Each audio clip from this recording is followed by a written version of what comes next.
What's up? I'm back.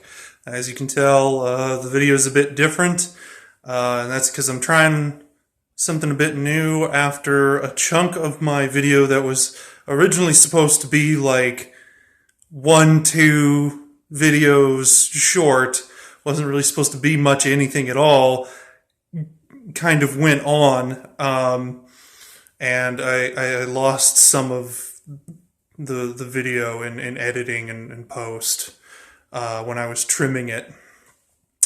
So I thought I'd try something a bit different, get a little bit of a better angle when the light's concerned. I need to do something with that.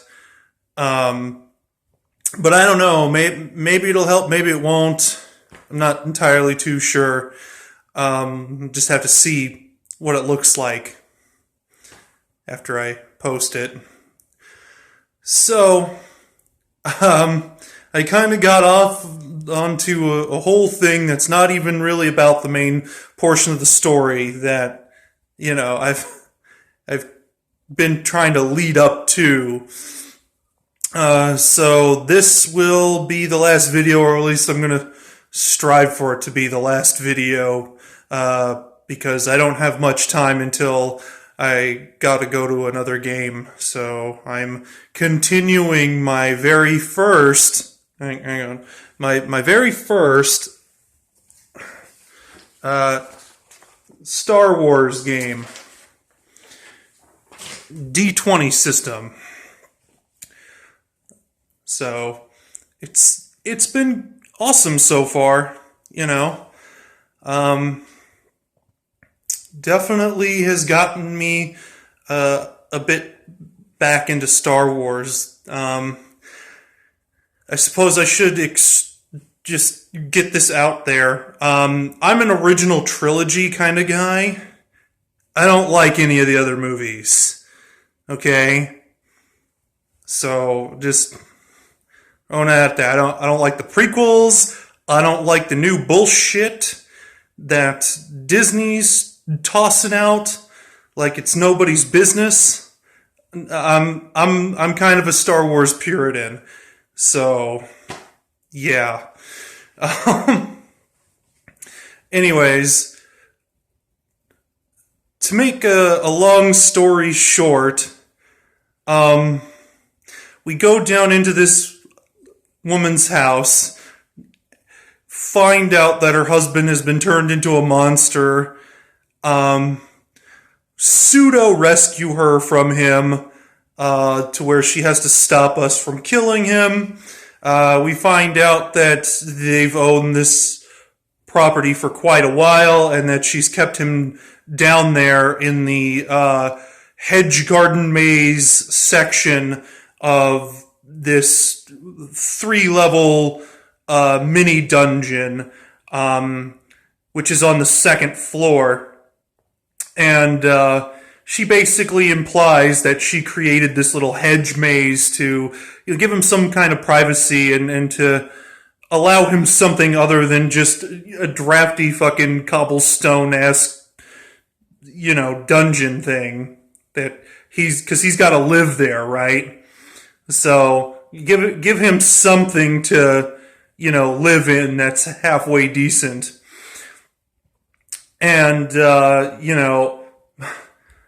Borgner by this point, because he brings up what his issue is, and she basically explains to him that, she basically says, like, I'm afraid I can no longer help you or anyone until I get to a healer myself and find out whether or not I've been tainted with the same curse that ails my husband, and so by this point he's a bit upset because of what we ended up doing on the floor before we got to the 2nd floor, and he's like asking questions like, so I noticed there's a 3rd floor here. Is there anything down there? And she's like, no, cleared that out years ago. Like, why? He's like, are you sure there's nothing you haven't gotten to? Maybe like a trap you could? Like, no. She's like, no, the place is cleared out. So, in fact, the only kind of trap, which is to basically keep her riches safe, the riches that are left from this dungeon she's raided, and she's moved these riches up to the upper part of the dungeon, the first floor, which we unfortunately came across first and basically ruined for her. She's used this magical trap system in order to safeguard what wealth they have left. And we came across this thing first off, and there was this door that didn't have any locks on it or anything like that, and it turned out that it needed to be opened magically. And there were these two statues of these elven ladies with harps, and we had to figure out which harp to string, and it was a real simple task of detecting magic on which one is the magical one. That's all it really was. Like I said, it wasn't really anything too fancy. It was just a side thing to do. Something to make this particular journey just a tad bit more interesting. And so we get into this room, and there's fucking, what is it? It's like a, oh god, it's like a 20 by 20, I believe. And there's another room off to the western side of it that has these two pillars on either side, no door, and there's a bird bath in this room with like spring water clear shit, like,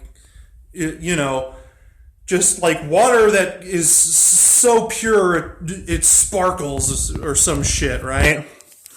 And so Borgner, seeing the runes on these two pillars, is like, he turns to me, my character, and he's like, "Hey, Kinder, throw one of your knives through this archway," because the first thing he sees when he looks through this archway, aside from the runes on the pillar, is that the room right next to this room, past these pillars, is the one that holds like wealth, like treasure, And in the midst of all this treasure, there's like a giant golden lamb statue, and then there's all kinds of shit, like, crowns of former kings and golden gauntlets and gold coin and gems and,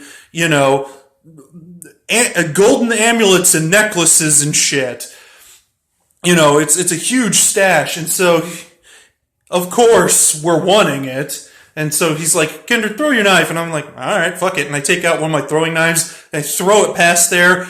And the moment it attempts to launch itself, oh fuck, this is going to be another video. God damn it. The moment it attempts to launch itself past the pillars, instant incineration. I would say the only thing that I've seen that was even remotely close to this, and because I knew Terry was just pulling shit out his ass through most of this dungeon, right?